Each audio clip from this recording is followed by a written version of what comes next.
Welcome back to economics in canteen. Canteen में economics बिल्कुल possible है। So what's in the menu? आज menu में है आपका consumer equilibrium, normal good, inferior good, substitute good and complementary good. और ये सब आप सीखेंगे चाय, समोसा और बर्गर की कहानी के साथ। ठीक? And it's going to be really very very easy for you. So let's begin. तो स्टोरी की शुरुआत होती है राहुल से और उसके 50 रुपए से। 50 रुपए में राहुल को खरीदना है चाय, समोसा, बर्गर और काफी ज्यादा कंफ्यूज्ड है। कंफ्यूज क्यों है? क्योंकि उसे लग रहा है कि ये सारी चीजें मैं खरीदूंगा कैसे, कौन सा कॉम्बिनेशन बनाऊं। तो उसको सबसे बेस्ट कॉम्बिनेशन मिलता है एक बर्गर, एक समोसा और एक चाय का। And you know what's the thing? सबसे अच्छी बात है कि तीनों को लेने के बाद उसका जो बजट है वो हो जाता है 50 रुपए के equal, which is his total income. And he becomes very happy. Happy क्यों ना हो, कंज्यूमर इक्विलिब्रियम जो अटेन कर लिया है with maximum satisfaction and the best combo that he can get with his income. अब नेक्स्ट इसमें ट्विस्ट आता है जब राहुल की इनकम बढ़ती है 100 रुपए, 50 से सीधा 100। मैजिक कैसे हुआ? मैजिक हुआ अच्छे मार्क्स लाने के बाद और पापा खुश होकर बढ़ा देते हैं पॉकेट मनी। अब राहुल दोबारा जाता है कैंटीन में, लेकिन अब वो सेम चीजें ऑर्डर नहीं करता है। वो ऑर्डर करता है deluxe burger with cold coffee. तो कोल्ड कॉफी तो बड़ी खुश होती है, कहती है क्या बात राहुल, आज मुझे क्यों ऑर्डर करा? राहुल कहता है इनकम जो बढ़ गई है। तुम्हें पता है जब मेरी इनकम बढ़ी और मैंने तुम्हें ऑर्डर करा तो तुम्हारी डिमांड बढ़ गई, तो तुम हो नॉर्मल गुड। बेचारी चाय बगल में सिसकते हुए बोली, तो मैं कौन सा गुड हूं, मेरी तो तुम डिमांड नहीं कर रहे हो। तो राहुल कहता है चाय, तुम यहां पर हो इंफीरियर गुड क्योंकि तुम्हारी डिमांड कम हो गई है मेरी इनकम के बढ़ने के साथ। So the take away is this कि जो आपका यहाँ पे कोल्ड कॉफी है that is your normal good with positive income effect, और चाय है आपका inferior good with negative income effect.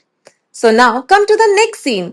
Next scene में राहुल कैंटीन में देखता है कि समोसे का रेट बढ़ गया है 15 से 30 रुपए। He gets shocked. अब उसके दिमाग में क्या चल रहा होगा? इट्स वेरी इजी टू जज। उसे लग रहा है कि 25 रुपए का बर्गर ना खा लूं क्योंकि यहाँ पे तो प्राइस बढ़ गया है। और क्या, समोसे की जगह मैं बर्गर भी तो खा सकता हूँ क्योंकि वो क्या आंसर गुड है, सब्स्टिट्यूट गुड। सो यहाँ पे हमने क्या सीखा कि जब कभी भी आपका प्राइस बढ़ता है किसी कमोडिटी का और आप उसी कमोडिटी का कोई दूसरा सब्स्टिट्यूट उठा देते हो तो उसे हम कहते हैं सब्स्टिट्यूट गुड। जैसे बर्गर है समोसे का, और भी बहुत सारे सब्स्टिट्यूट गुड हो सकते हैं जैसे कि टी एंड कॉफी हो सकता है आपके पास। यहाँ पे हमने देखा कि किस तरीके से राहुल जो है वो प्राइस कॉस्टली होने की वजह से गुड्स के बीच में क्या करता है, स्विच करता है। ठीक। अब एक और नया ट्विस्ट आ जाता है। वो देखता है कि कैंटीन में एक बोर्ड लगा है जिसमें एक बड़ा ही प्यारा ऑफर आया है कि बर्गर खरीदो और कोल्ड ड्रिंक आपको क्या मिलेगी, 10 रुपए ऑफ मिलेगा। तो राहुल कहता है वाह यार, ये तो कॉम्प्लीमेंट है क्योंकि बर्गर के साथ कोल्ड ड्रिंक तो मस्ट है, इसके बिना तो काम नहीं चल पाएगा। जिन गुड्स को हमेशा हम दोनों को एक साथ यूज करते हैं और एक दूसरे के बिना वो इनकम्प्लीट होते हैं, they are known as what, they are known as complementary good, incomplete without each other. जैसे यहाँ पर क्या है, बर्गर एंड कोल्ड ड्रिंक, या फिर कार एंड पेट्रोल भी तो हो सकता है, शर्ट एंड बटन भी हो सकती है।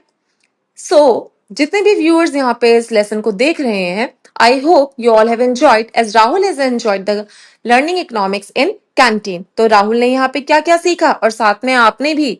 So let's revise. सबसे पहले हमने सीखा कंज्यूमर इक्विलिब्रियम 50 रुपए के साथ। फिर हमने सीखा कि बर्गर की डिमांड बढ़ गई क्योंकि कंज्यूमर की इनकम बढ़ गई, तो वो हो गया नॉर्मल गुड। चाय की डिमांड कम हो गई, वो हो गया inferior good. But what's the real reason? The real reason is consumers' income. Okay. Along with this, we have also learned about the complementary good and your substitute good. So basically, अगर आपको लगता है कि economics is very hard, so you just need to learn from this channel, and with that, it will become very easy for you to understand the concept. और इसके लिए आपको केवल कुछ नहीं करना है, आपको मेरे चैनल को सब्सक्राइब करना है, सारी वीडियोस को लाइक करना है, कमेंट करना है और नए नए चीजों को आपको सीखना है। Thank you and please follow